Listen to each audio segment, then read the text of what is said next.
वंदे मातरम। नमस्कार, जय श्री राम। दिल्ली विधानसभा चुनाव सिर के ऊपर है।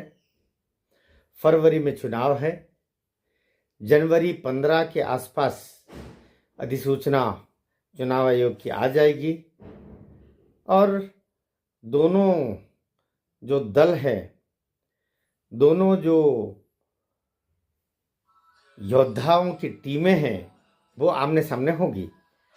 यद्यपि एक टीम तो मैं कह सकता हूं कि बहुत पहले से ही अपने काम शुरू कर चुकी है। आप पार्टी कभी अंदर जा रही है, कभी बाहर जा रही है। आधे समय उनका जेल के अंदर उनकी मंत्रणाएं हो रही है, आधे समय जेल के बाहर मंत्रणाएं हो रही है। एक ऐसा अनैतिक गठबंधन आप पार्टी है जिसका नैतिक धरातल पूरी तरह समाप्त हो चुका है। आज़ादी के बाद से लालू यादव जी को भ्रष्ट मुख्यमंत्री के रूप में, भ्रष्ट तंत्र के रूप में कहा जाता है भी।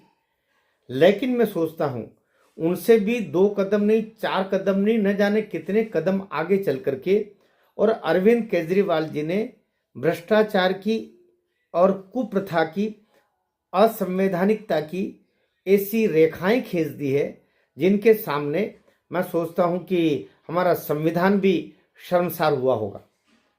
लालू यादव को भी जेल हुई थी तो वे अपना त्याग पत्र दे करके राबड़ी देवी जी को बिठाया, जिसको भी बिठाया है, लेकिन वो उसके त्याग पत्र दे करके अंदर गए। झारखंड का जो मुख्यमंत्री का पद है वो भी इस रूप में कलंकित होने से बचा कि उसका मुख्यमंत्री त्याग पत्र दिए बिना जेल की कोठरी में चला गया हो, ऐसा हेमंत सोरेन जी ने भी नहीं किया।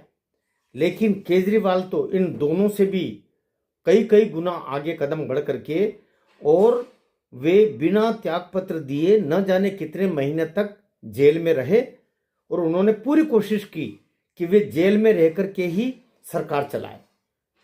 मुख्यमंत्री की कुर्सी का कितना बड़ा मुंह था। वो तो सुप्रीम कोर्ट ने जमानत देने के बाद में भी ये कह दिया कि नहीं, आप मुख्यमंत्री के कुर्सी पर नहीं बैठेंगे, आप मुख्यमंत्री के कार्यालय नहीं जाएंगे, आप किसी फाइल को न देखेंगे, न हस्ताक्षर करेंगे। जब इतने प्रतिबंध लगा दिए तो जैसे बिना किसी शस्त्र के किसी सैनिक को कर दिया जाता है, उस अवस्था में रहे, तब जाकर के न तो वो खुद कर सकते, न किसी से करवाया जाना संभव था।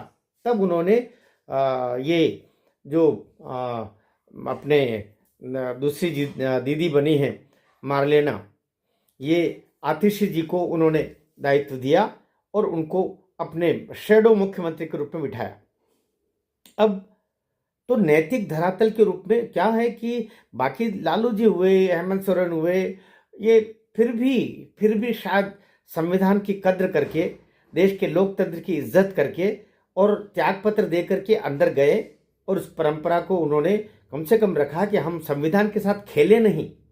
अरविंद केजरीवाल जी इतना पढ़ा लिखा, आप क्षमा करेंगे, इतना शातिर व्यक्ति है कि वो संविधान के साथ भी खेल कर गया और संविधान कुछ नहीं बिगाड़ पाया। अभी तक किसी नेता को ये पता नहीं था कि त्यागपत्र दिए बिना भी जेल जाया जा सकता है, उसने वो करके दिखा दिया।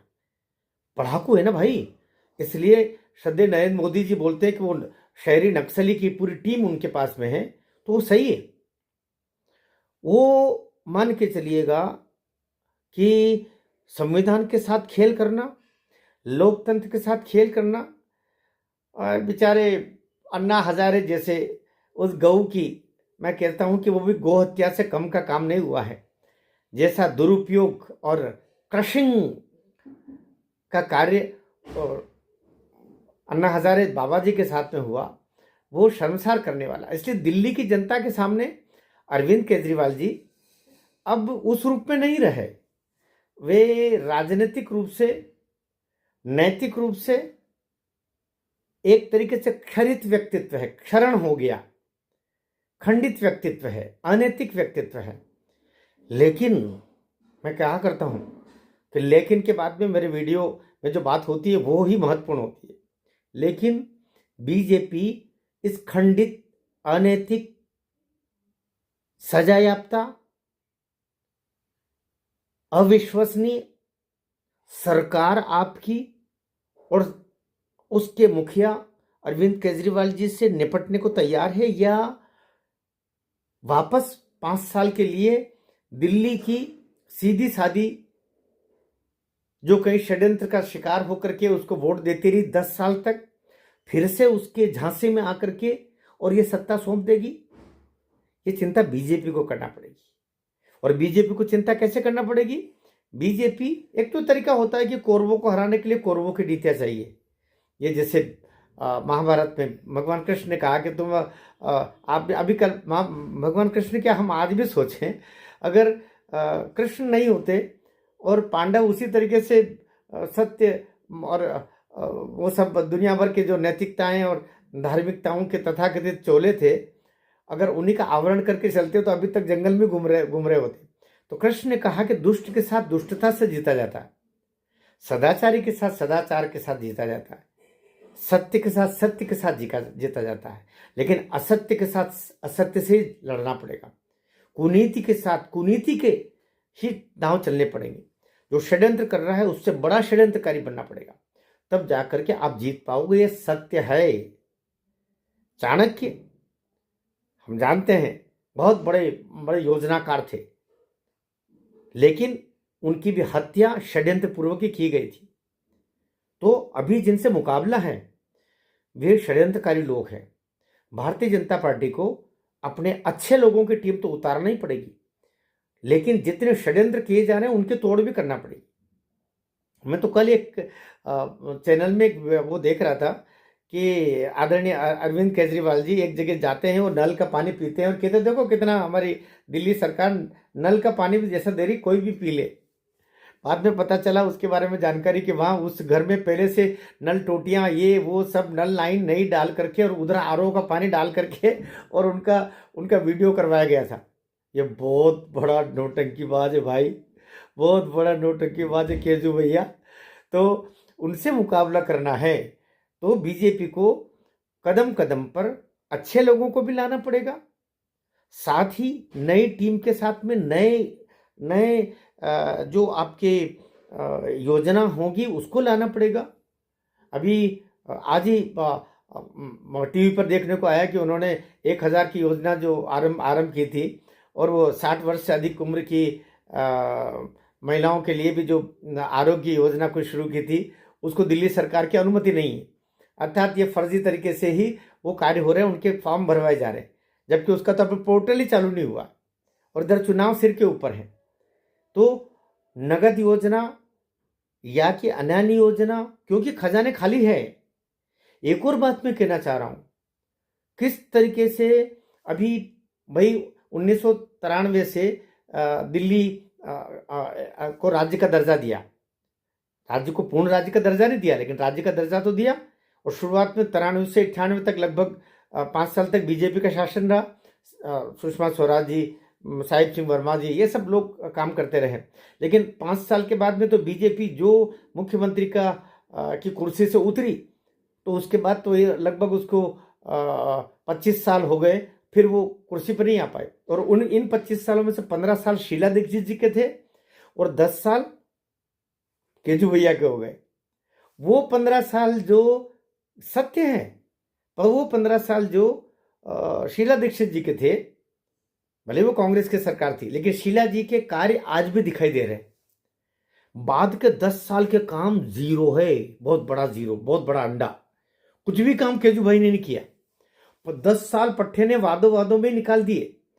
मैं आपको फ्री बिजली ने, फ्री पानी ने, फ्री फ्री फ्री बोलते बोलते और लड़ाई झगड़े करते करते, केंद्र के साथ लड़ाई, एलजी के साथ लड़ाई, बीवीजी के साथ लड़ाई, उसके साथ लड़ाई, हमारे स्कूल इतने अच्छे, हमारी नल टोटियां इतनी अच्छी, हमारे पानी इतने अच्छे, सब मूर्ख बनाओ अभियान है पूरा। और पूरे 10 साल भाई ने निकाल दिए और फिर वो वापस अपने अस्त्र शस्त्र लेकर के और नए षड्यंत्र की पोटली लेकर के तैयार है। ऐसे में बीजेपी की चिंता, बीजेपी की जिम्मेदारी बहुत ज़्यादा है।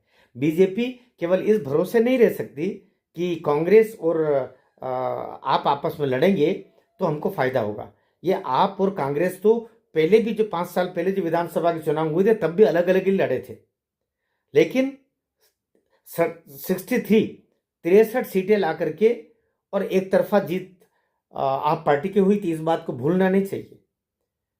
इसने भाई ने जो दाने डाल करके और कबूतरों को लड़ाया जाता है, उस तरीके से राष्ट्रवादियों को और जो फ्री की योजनाओं लाभ लेने वाले लोगों की दो मंडलियां तैयार कर ली।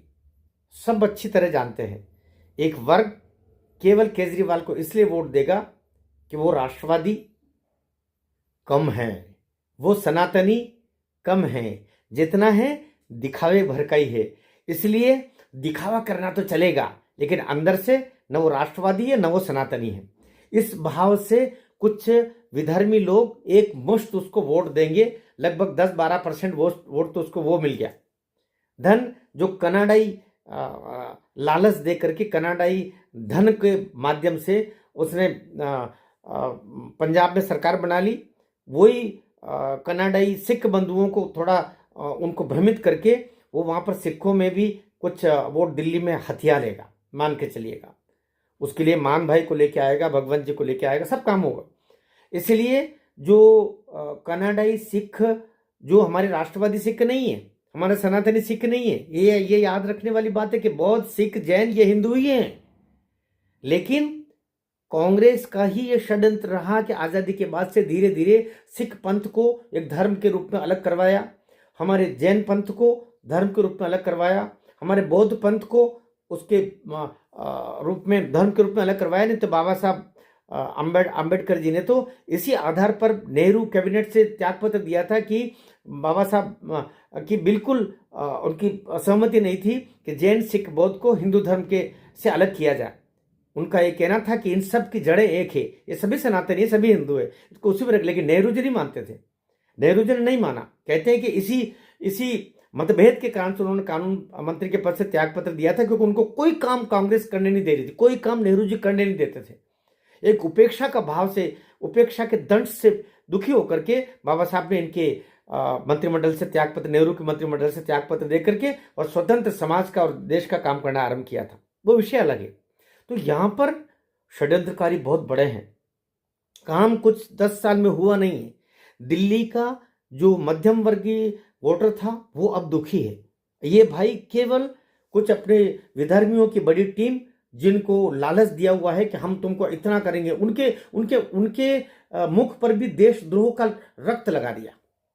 विधर्मियों की एक ऐसी फौज तैयार कर दी, वहां पर जो बाहर से आए हुए रोहिंग्या हैं उनके साथ में विधर्मियों को और मिला दिया।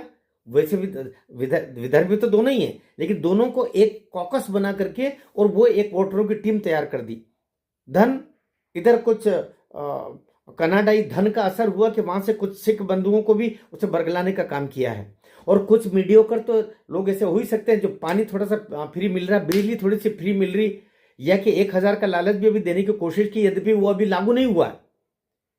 तो इन लालचों के दम पर वो आने का पूरा प्रयास करेगा। इसलिए षड्यंत्र बहुत बड़ा है, युद्ध बहुत बड़ा है। ये हरियाणा का चुनाव नहीं है जहां पर बाबा के दम पर। एक और बात, मैं कटु सत्य, सबसे पहले मैंने हरियाणा के चुनाव से 2 दिन पहले, वोटिंग से 2 दिन पहले वीडियो डाला था कि हरियाणा में बीजेपी आ रही है, लेकिन बीजेपी के कारण बीजेपी नहीं आ रही है। बीजेपी का जो वोटर है वो बीजेपी को इसलिए वोट देना चाह रहा है कि बीजेपी तो सरेंडर कर चुकी है। हरियाणा चुनाव से 4 दिन पहले बीजेपी अपने बोरी बिस्तर बांध करके और सब रवाना हो चुके थे। हरियाणा के चुनाव में कहीं मोदी अमित शाह जी के पोस्टर नहीं थे। जितना दम मारा उतना योगी आदित्यनाथ जी के बटेंगे तो कटेंगे के फार्मूले ने, बटेंगे तो कटेंगे के नारे ने, और बाबा योगी आदित्यनाथ की जो अपील थी, हिंदू समाज एकजुट हो जाओ वरना, जो जैसे वो 370 समाप्त करने के लिए कांग्रेस ने हाँ की है, यहां पर भी राष्ट्रद्रोह का वही काम होगा। वही जीजाजी की सारी संपत्तियां और जीजाजी वापस जमीन अधिग्रहण, जमीन खरीदने का गोरख धंधा वापस जीजाजी जी की टीम शुरू कर देगी। उस भय से लोगों ने, बीजेपी की अनुपस्थिति में सामान्य जनता ने कांग्रेस को हराया। हरियाणा में ये हुआ। और महाराष्ट्र में भी कोई, क्षमा करना आप, जो बड़ा कैडर है भारतीय जनता पार्टी का, उसके दम पर नहीं, वहां पर एकनाथ शिंदे की जो गौ माता को राजमाता का दर्जा देना और सनातनियों के लिए अपने प्राण हाजिर करना, ये कार्य जो एक कट्टर सनातनी के रूप में, कट्टर हिंदू के रूप में भाई शिंदे ने, एकनाथ शिंदे ने जो अपना रूप दिखाया, धन भ्रष्टाचार का एक कलंक अपने व्यक्तित्व पर लगने नहीं दिया 2.5 वर्ष में, धन देवेंद्र फडणवीस जी की रात दिन की मेहनत, धन बाबा योगी आदित्यनाथ का बटेंगे तो कटेंगे नारे की अपील, धन जिस तरीके से कर्नाटक में कुछ मौलवियों ने वहां पर कांग्रेस को अपना मांग पत्र दे करके और मनवा लिया था, और अंतोगत्वा कर्नाटक में उसी तरीके से उनका मंत्रालय लेकर के और सारा काम वो कर रहे हैं और सनातनियों के कांटे मारे जा रहे हैं। ठीक इस तरीके से यहाँ भी 17 बिंदुओं का एक शरद पवार जी, उद्धव ठाकरे जी और नाना पटोले जी कांग्रेस और उद्धव पार्टी की शिवसेना और धन एनसीपी, इन तीनों को उन्होंने मांग पत्र मुल्ला मौलवियों ने 17 बिंदुओं को दिया था, जिस पर इन लोगों ने हाँ की थी। उससे भय सनातनियों को लगा कि ये वही स्थिति कर्नाटक जैसी महाराष्ट्र में होने वाली है। तो वो 17 बिंदु याद रखिए, 17 बिंदु क्या क्या थे। धन बाबा का, फिर उधर से बुलडोजर वाले बाबा का जो बटेंगे तो कटेंगे का नारा चला, एकनाथ शिंदे की पारदर्शी सनातनी व्यक्तित्व, जिन्होंने गौ माता के लिए प्राण हाजिर करने की बात कही और गौ माता को राजमाता का दर्जा दिया। भाई देवेंद्र फडणवीस का रात दिन धुआंधार प्रचार और संघ के स्वयं सेवकों का प्राण प्रण से बीजेपी को जिताने के लिए लग जाना, ये महाराष्ट्र में परिवर्तन का कारण रहा। इसका कोई श्रेय तथाकथित लोग लेते हैं तो नादानी कर रहे हैं। हरियाणा में भी संघ के स्वयं सेवकों ने प्राण लगाया अपना। उत्तर प्रदेश में जरूर शायद किसी बड़े बीजेपी के नेता ने कह दिया था कि हमको संघ की तब आवश्यकता नहीं है, हम बहुत बड़े हो गए, जिसका दुष्परिणाम उत्तर प्रदेश में भोगा। लेकिन हरियाणा में, उत्तर प्रदेश में, झारखंड में भी प्राणपण से बीजेपी के साथ में स्वयंसेवकों ने, संघ के स्वयंसेवकों ने काम किया, क्योंकि उनको तो सनातन को जिताना है, उनको तो राष्ट्रभाव को जिताना है, ये कारण रहा है। और यही चीज दिल्ली में मैं पुनः कराना चाह रहा हूं। दिल्ली में राष्ट्रीय स्वयंसेवक संघ का एक एक कार्यकर्ता सक्रिय है और उम्मीद भरी दृष्टि देशवासी भी, दिल्लीवासी भी उनकी ओर ही देख रहे हैं। थोड़े से बीजेपी के बड़े नेताओं से भी हम प्रार्थना करेंगे, अच्छे लोगों को वे टिकट दें, उसमें ये मेरा है ये तेरा है इसे भावना आए। साथ ही आपको अपने वोटर्स को घर से निकालना पड़ेगा, सबसे बड़ा काम वही करना पड़ेगा। अगर बीजेपी ने अपने वोटर्स को घर से निकालने का काम किया, और ये आप दिल्ली की जनता सब जानती है, शीश महल फलाना ये हो गया, अब ये वो छोड़ो, उनको उससे अंतर नहीं पड़ने का। आप जो बताना चाह रहे हो वो तो दिल्ली के हर वोटर के मोबाइल में है, वो जानता है। He is known about the Kejriwal in all the entire team what they have done in last 10 years. So don't give so attention towards them. उनकी तरफ ज़्यादा ध्यान मत दीजिए, आप अपनी तरफ ध्यान दीजिए। बीजेपी वाले अपनी तरफ ध्यान दें, संघ का सम्मान करना सीखें।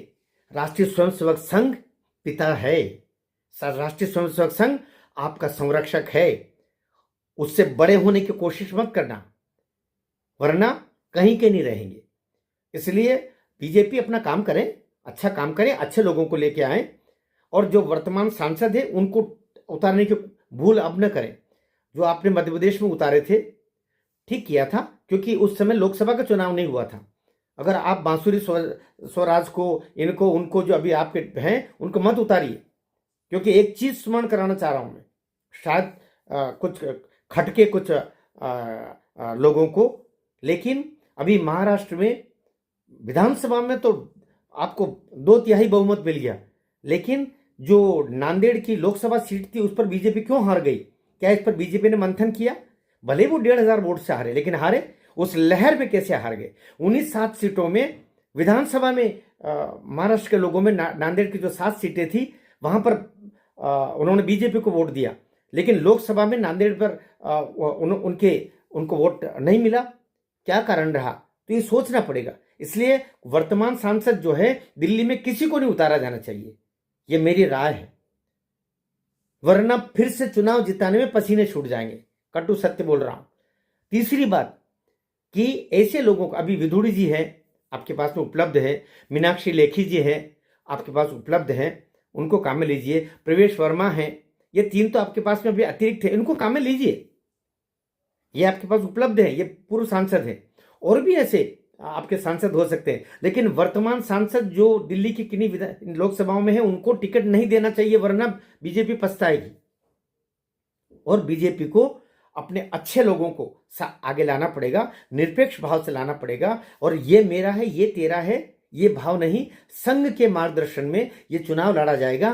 तो आप 1000 बार लिख लिख के दिया जा सकता है, मैं भी लिख के दे सकता हूं। अगर संघ के मार्गदर्शन में, संघ के तपस्वियों के निर्देशानुसार और उनके त्याग भाव को प्रणाम करते हुए, नमन करते हुए अगर ये लड़ा जाएगा, तो निश्चित रूप से जो षड्यंत्रकारी टीम है पूरी, अनैतिक टीम है पूरी, जो राष्ट्रद्रोह के काम में भी निरंतर लगी हुई, रोहिंग्याओं को बसाने में जो टीम लगी हुई है आपकी, इस टीम को हरा करके और राष्ट्रवादी टीम जीत सकती है, बीजेपी जीत सकती है। भारत माता की जय।